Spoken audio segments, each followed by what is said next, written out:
नमस्कार बच्चों, स्वागत है आप सभी का आपके अपने ऑनलाइन संस्थान परीक्षा प्लस में। एक बहुत बेहतरीन आप सभी के लिए खुशखबरी वो है आरआरबी टेक्नीशियन की 9144 पदों की वैकेंसी आ गई है। अब बहुत सारे बच्चे लगातार मुझसे प्रश्न कर रहे हैं, लगातार फोन कॉल कर रहे हैं, लगातार मैसेज कर रहे हैं, उनके बहुत सारे डाउट्स हैं। हालांकि मैंने इसके जो ऑफिशियल चैनल है परीक्षा प्लस पे उस पर लाइव है, सब कुछ बता दिया है, बट मैं बहुत कम समय में आपको एक बहुत बेहतरीन सब कुछ शॉर्ट में बताने वाला हूं, तो लास्ट तक जरूर देखिएगा और चैनल पे नए हो सब्सक्राइब अवश्य कर लीजिएगा। ये वैकेंसी आपकी 9144 पद पे टेक्नीशियन की है आरआरबी की तरफ से, और इसमें दो कैडर की वैकेंसीज आती हैं, दोनों कैडर की आई हुई है यहाँ पे। इन दोनों वैकेंसी में एक आपका ग्रेड 3 का है और एक आपका ग्रेड 1 का है। ग्रेड 1 जो सिग्नल की वैकेंसी है, इसमें 1092 पद हैं। ये लेवल 5 का होता है, जिसमें सैलरी 29,200 होती है। मेडिकल B1 मांगता है और इस बार उम्र में 3 साल का रिलैक्सेशन देते हुए 18 से 36 साल रखा गया है। अब सबसे बड़ी बात है कि इसमें जो पूछा जाता है वो आपका एलिजिबिलिटी जो है वो आपका बीएससी कुछ पर्टिकुलर स्ट्रीम का, अभी मैं दिखा देता हूं आपको, और साथ में ही आपका अगर बीएससी नहीं है तो आप डिप्लोमा उसी पर्टिकुलर स्ट्रीम में, और डिप्लोमा नहीं अगर आपके पास बीटेक है तो आप बीटेक वाले भी अप्लाई कर सकते हो, कुछ पर्टिकुलर स्ट्रीम वाले। ग्रेड 3 की जो वैकेंसी है ये लेवल 2 की वैकेंसी होती है, 19,900 इनिशियल पे होता है। ये इनहैंड सैलरी आपकी बैठेगी 32-33,000। ऐसे ही आपका जो यहाँ का बैठेगा ये आपका लगभग 40 से 45,000 बैठेगा। इसमें एनेक्सर ए में सब कुछ दिया हुआ है, अभी मैं दिखाता हूं। उम्र जो है 18 से 33 साल है और इसमें जो वैकेंसी जो सबसे ज्यादा है 8,052, यानी टोटल मिला के 9,144। अब यहाँ पे बच्चों का डाउट कम नहीं होते, डाउट यहाँ से शुरू होते हैं। सबसे पहले कि एलिजिबिलिटी जो है उसका कट ऑफ डेट क्या है। एलिजिबिलिटी का जो बेटा कट ऑफ डेट है वो आपके फॉर्म भरने का जो लास्ट डेट है वो एलिजिबिलिटी का कट ऑफ है, और जो उम्र का कट ऑफ है वो आपका 1 जुलाई लिया जा रहा है। तो 1 जुलाई पे आपका क्या उम्र का कट ऑफ होना चाहिए। उसके बाद जो फाइनल ईयर स्टूडेंट फॉर्म भर सकते हैं कि नहीं भर सकते, ये बहुत ज्यादा बच्चे पूछ रहे हैं। तो फाइनल ईयर यानी कि अपेयरिंग वाले फॉर्म नहीं भर सकते हैं। हालांकि अगर बात किया जाए तो इसमें कुछ पद आपके ऐसे हैं जिनके लिए कुछ रिलैक्सेशन दिया गया है, वो भी आपका CCAA सर्टिफिकेट वालों के लिए, जिनका आपका ट्रेनिंग चल रहा है, अप्रेंटिस चल रहा है, उनके लिए वो मैं आगे क्लियर करूंगा। बट ऐसे समझो फाइनल ईयर वाले यहाँ पे फॉर्म नहीं भर सकते हैं। अलग अलग फॉर्म भरना होगा क्या, तो एक चीज समझिएगा कि यहाँ पे जो अलग अलग आरआरबी वाइज वैकेंसीज निकलती हैं, और आपका जो ग्रेड 1 है उसका भी अलग अलग है, ग्रेड 3 अभी आपका अलग अलग है। लेकिन अगर आप ग्रेड 1 के लिए अप्लाई कर रहे हो तो आप किसी एक ही आरआरबी में अप्लाई करोगे, और अगर आप ग्रेड 3 में भी अप्लाई कर रहे हो तो भी आप किसी एक ही आरआरबी में अप्लाई करोगे, और दोनों के लिए फॉर्म अलग अलग भरना पड़ेगा, क्योंकि दोनों पेपर अलग अलग होगा। दोनों की आपके फॉर्म का एलिजिबिलिटी अलग है, दोनों का आपका पैटर्न अलग है, दोनों का पेपर भी अलग होगा, इसलिए आपको पहला और ग्रेड 3 का अलग अलग फॉर्म भरना पड़ेगा।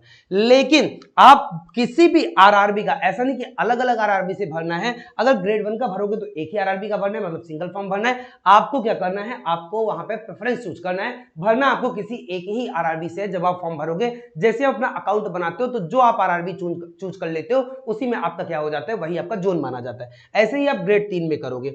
उसके बाद यहां पे देखा जाए तो क्रूशियल डेट फॉर क्लेम, जो SC ST OBC EWS EBC status वाले बच्चे हैं, इनको जो अपना स्टेटस का जो बेनिफिट लेना होता है, fee concession, reservation, age relaxation, ETC, जो भी यहाँ पे मेंशन है, will be the closing date for submission of online application against the CN। तो ये लोग अपने सर्टिफिकेट के लिए परेशान रहते हैं बच्चे, तो आप सभी लोग समझिएगा कि फॉर्म का लास्ट डेट ही आपका भी crucial date, cut off date है। क्या इसमें ट्रेनिंग होती है? हाँ, इसमें ट्रेनिंग होती है। क्या ट्रांसफर होता है? इसीलिए मैं यहाँ पे पॉइंट रखा, यहाँ पे ट्रांसफर नहीं होता है अनटिल एंड अनलेस बहुत ही स्पेशल केस जब आपका हो, वरना ट्रांसफर होना बहुत मुश्किल होता है। इसलिए जब फॉर्म भरना तो अपनी आरआरबी बहुत सोच समझ के आप लोग चूज करना, जिसकी वीडियो मैं आपको अलग से बनाऊंगा। अब आते हैं यहाँ पे मेडिकल कैसे मांगता है, तो इसमें 3 कैटेगरी के मेडिकल है, A3 B1 B2। Generally maximum जो ग्रेड 3 के पोस्ट है उसमें B1 मांगा है, ये आप एक बार देख सकते हो, इसकी अलग से वीडियो है, इसी वीडियो में डिस्क्रिप्शन में आपको दे दिया हूं, वहां से देख लीजिएगा। A3 वाले जो बच्चे हैं, ये कुछ एक पद पे A3 मांगा है और एक आध पद पे आपका B2 मांगा है, एक बार इसका स्क्रीनशॉट ले लीजिएगा। मेडिकल की वीडियो में इसको मैं अच्छे से आपको समझा दूंगा। अब यहाँ पे फॉर्म की जो ओपनिंग डेट है वो कल से, यानी 9 तारीख से है, जो क्लोजिंग डेट है 8 अप्रैल है, और फॉर्म का जो आपका कुछ भी गलती करते हो उसका मॉडिफिकेशन 9 से लेकर 18। लेकिन जब आप अकाउंट क्रिएट करोगे, जब आप फॉर्म भर रहे होगे, तो जो पहला पेज होगा जिसमें आपका नाम, ईमेल, मोबाइल नंबर ये सब डालोगे और अपना जोन चूज करोगे, वो आप नहीं बदल सकते हो। इसलिए अकाउंट बनाते समय फॉर्म का जो पहला पेज होगा वो बहुत सावधानी से भरना। बाद वाले में तो आप 250 रुपए खर्च करोगे, आपका बदल जाएगा, लेकिन पहला पेज का इंफॉर्मेशन आपका बदलेगा नहीं, इसलिए आप लोग ध्यान दीजिएगा। अब आते हैं फॉर्म भरने में समय कितना रुपए लगेगा। 500 रुपए आपका लगेगा सारे कैंडिडेट के लिए, ठीक है। और जो आपके माइनॉरिटीज हैं, SC ST, ex serviceman, female, transgender, इनके लिए 250 रुपए लगेगा। 250 रुपए आपका क्या हो जाता है, रिफंडेबल हो जाता है। इसलिए फॉर्म भरते समय आपका IPSC और बैंक अकाउंट भी मांगता है, उससे बहुत सावधानी से भरिएगा। कई बार बच्चे गलती क्या करते हैं कि वो किसी साइबर कैफे वाले से भरवाते हैं और वो अपना डिटेल क्या कर देता है, डिटेल अपना डाल देता है बैंक अकाउंट का। आपने उसे 500 रुपए दिए, अब जब पैसा रिफंड आएगा तो उसके अकाउंट में आएगा, आपके में नहीं आएगा। तो सावधानी बरतना, आप लोग अपना ही अकाउंट नंबर IPSC देना, ताकि आपका क्या हो, पैसा आपके अकाउंट में आए। बाकी ये सारी चीजें मैंने आपको बता ही दिया। अब जो डेट का अपर लिमिट जो डेट है वो अनरिजर्व वाले बच्चों के लिए 2/7/1988 है, और 18 से 33 वाले कैटेगरी में 2/7/1991 है। ऐसे OBC वाले के लिए 85 और 88 है, SC ST के लिए 1983 और 86 है। और जो closing lower limit of the date birth है ये 1/7/2006 दोनों के लिए है। इस बात को आप लोग थोड़ा ध्यान दीजिएगा। जो बच्चे इसमें लाइक कर रहे हैं मुझे कमेंट करके जल्दी से बताइए। अब रही बात कि आपका एग्जाम पैटर्न क्या होगा, तो ग्रेड 1 और ग्रेड 3 का दोनों का पैटर्न आपका अलग है। ग्रेड 1 में आपको कंप्यूटर वगैरह भी पूछ रहा है और इसका सिलेबस थोड़ा वास्ट है। इसमें बेसिक साइंस और इंजीनियरिंग पूछेगा। बेसिक साइंस इंजीनियरिंग में फिजिक्स वाला पार्ट ज्यादा पूछेगा। फिजिक्स वाले पार्ट में भी आपका मैकेनिक्स छोटा है, इलेक्ट्रिसिटी और मैकेनिक्स ज्यादा पूछेगा। और मॉडर्न फिजिक्स से मतलब कि जो आपके FAT और जो सेमीकंडक्टर डिवाइसेस होते हैं, यहां से क्वेश्चन अच्छे खासे पूछे जाएंगे। उसके बाद मैं बोल दूं कि ग्रेड 3 में, तो ग्रेड 3 में आपका जो साइंस पूछा जाएगा वो अप टू 10th स्टैंडर्ड ही पूछा जाएगा, तो उसके लिए आपको परेशान होने की जरूरत नहीं है, वो आसान ही पूछेगा। बाकी जनरल मैथ्स पूछा जाएगा।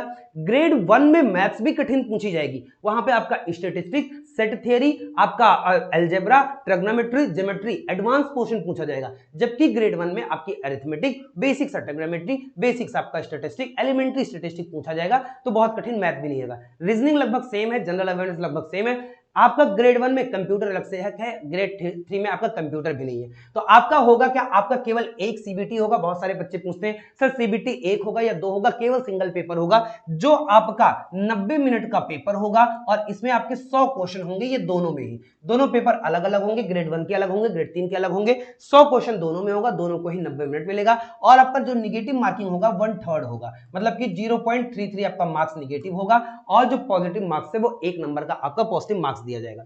आप अगर किसमें, कंप्यूटर में, CBT में आप मेरिट में आ जाते हो तो जितनी वैकेंसी है लगभग उतने गुने ही बच्चे कितना बुलाए जाएंगे, DB में बुलाए जाएंगे, ज्यादा नहीं बुलाए जाएंगे, इसने स्पेशली मेंशन कर दिया है। उसके बाद आपका मेडिकल एग्जामिनेशन होगा। मेडिकल में जैसे सर्टिफिकेट B1 A3 और B2 बोला गया, उसी आधार पे आपका मेडिकल आपके पोस्ट के अनुसार आपका मेडिकल चेकअप होगा। तो 3 चरण में है, जिसमें आपको जो पढ़ाई करनी है, तैयारी करनी है, वो केवल चरण 1 के लिए करनी है। बाकी इसमें कोई साइकोमेट्री, कोई भी टेस्ट इस बार नहीं है आपका, ठीक है। उसके बाद आप लोग यहाँ पे ईमेल और SMS जो मोबाइल नंबर है वो सही से डालेगा। पैटर्न आप लोग देख लीजिए, यहाँ पे जो है ये ग्रेड 1 सिग्नल वाले के लिए है। ग्रेड 1 सिग्नल वाले के लिए आपका 10 क्वेश्चन जनरल अवेयरनेस, यही आपका किस में पूछेगा, यही आपका 3 में पूछेगा। जनरल इंटेलिजेंस में केवल 15 क्वेश्चन है, और आपका कंप्यूटर में 20 क्वेश्चन, ये आपका अलग से आया है। मैथमेटिक्स 20 क्वेश्चन है, और बेसिक साइंस और इंजीनियरिंग में आपके 35 क्वेश्चन है। इस बात को थोड़ा ध्यान दीजिएगा। 35 क्वेश्चन आपका किस में पूछा जाएगा, 35 क्वेश्चन आपका बेसिक साइंस इंजीनियरिंग में, टोटल 100 क्वेश्चन और 100 नंबर का पूछा जाएगा। अगर आप सिलेबस देखोगे तो एक बार स्क्रीनशॉट लेकर सिलेबस देख लेना, हालांकि शायद इसमें लगाया नहीं हूं मैं, सिलेबस आपको मैं अलग से दिखा दूंगा, वो मैं अलग से वीडियो बना दूंगा ताकि आपको क्लियर हो जाए। बस इतना समझो कि इसका सिलेबस ग्रेड 1 का बड़ा है।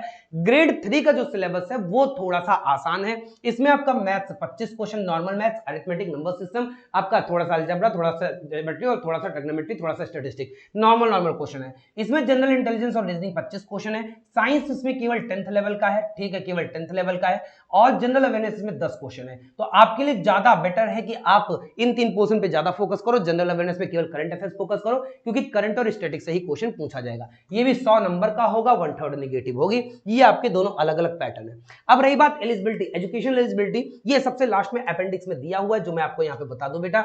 यहाँ पे जो टेक्नीशियन ग्रेड 1, यहाँ पे कौन है, ये बच्चे ग्रेड 1 वाले हैं। और ग्रेड 1 वाले बच्चे के लिए आपको क्या चाहिए, आपको अगर यहाँ पे मैं थोड़ा सा जूम करके दिखा दूं तो ज्यादा बेटर रहेगा। ये आप देखिए, इसमें मेडिकल स्टैंडर्ड तो B1 मांगा है, मेडिकल स्टैंडर्ड B1 मांगा है। मेडिकल स्टैंडर्ड आपका क्या मांगा है, B1 मांगा है। और आपका यहां पे जो एजुकेशन क्वालिफिकेशन है, BSc किसमें होना चाहिए, फिजिक्स में, इलेक्ट्रॉनिक्स में, कंप्यूटर में, किसमें होना चाहिए, कंप्यूटर में होना चाहिए, या फिर आपका किसमें होना चाहिए, इंफॉर्मेशन टेक्नोलॉजी, किसमें होना चाहिए, इंफॉर्मेशन टेक्नोलॉजी में होना चाहिए। हाँ, इंफॉर्मेशन टेक्नोलॉजी में होना चाहिए, साथ में आपका इंस्ट्रूमेंटेशन, आपका किस में होना चाहिए, इंस्ट्रूमेंटेशन में बीएससी हो तो भी काम चल जाएगा रिकॉग्नाइज्ड यूनिवर्सिटी से, या फिर आपका बीएससी किस में हो, कॉम्बिनेशन, इनमें से किसी कॉम्बिनेशन, जैसे कंप्यूटर हो गया, ठीक है, कंप्यूटर हो गया, कंप्यूटर साइंस हो गया, इंफॉर्मेशन टेक्नोलॉजी हो गया, इन सब में अगर आपका क्या है, अगर आपका कोई भी कॉम्बिनेशन है तो भी आप इसमें क्या कर सकते हो, अप्लाई कर सकते हो। उसके बाद ये अगर बीएससी नहीं है तो आप क्या है, और में आपका 3 ईयर डिप्लोमा होना चाहिए, किसमें, जो भी सब्जेक्ट यहाँ पे मेंशन है, कौन कौन सा मेंशन है, फिजिक्स है, इलेक्ट्रॉनिक्स है, कंप्यूटर है, साइंस है, इंफॉर्मेशन टेक्नोलॉजी है, इंस्ट्रूमेंटेशन है, इसमें होना चाहिए। और ऐसे ही आपका अगर यहाँ पे डिप्लोमा ना हो, आपके पास इंजीनियरिंग है इन सारे स्ट्रीम में, तो आप भर सकते हो या कॉम्बिनेशन वाले में। इसको मैं एक अलग से वीडियो बना दूंगा एलिजिबिलिटी का, क्योंकि डिटेल में आपकी वीडियो जाएगी, वहां पे मैं क्लियर कर दूंगा, इसलिए चैनल पे नए हो चैनल को सब्सक्राइब अवश्य कर लीजिएगा। जो ग्रेड 3 वाले हैं उसमें मैट्रिकुलेशन प्लस आपका आईटीआई पूछा हुआ है, मैट्रिकुलेशन प्लस क्या पूछा हुआ है, आईटीआई पूछा हुआ है, मांगा हुआ है, तो यहाँ पे मैट्रिकुलेशन और आईटीआई वाले क्या कर सकते हैं, फॉर्म भर सकते हैं। इसमें कुछ बच्चे पूछते हैं कि सर क्या 12th पीसीएम वाले फॉर्म भर सकते हैं कि नहीं, ठीक है, हाँ, तो यहाँ पे क्या है, यहाँ पे आपसे पूछता है कि क्या 12th वाले बच्चे कर सकते हैं, तो आप ये देखोगे जो एसएनटी वाले, एसएनटी पोस्ट वाले हैं, ध्यान देना, ठीक है, ये ग्रेड थर्ड में केवल एसएनटी पोस्ट वाले जो हैं ये 12th में फिजिक्स और मैथ से अगर किए हैं तो भर सकते हैं, बाकी किसी पोस्ट पे नहीं भर सकते हैं। तो 12th पीसीएम वालों के लिए भी कहीं खुशखबरी की बात है, मतलब भर सकते हैं, लेकिन इसके लिए कहां से, किस जोन से भर सकते हैं, किस जोन में कितनी वैकेंसी है, उसकी वीडियो भी 12th वालों के लिए मैं अलग से बना दूंगा। तो ये मैं आपका एक बहुत कम समय में मैक्सिमम जानकारी देने का प्रयास किया हूं। स्टिल छोटी वीडियो में बहुत कुछ बताना आपका मुश्किल हो जाता है। कमेंट में आप अपने प्रश्न पूछ सकते हो, आपके कमेंट के बिहाफ पे 4-4 5-5 मिनट की हर एक बच्चे की मैं क्वेरी यहाँ पे क्या करूंगा, सॉल्व कर दूंगा।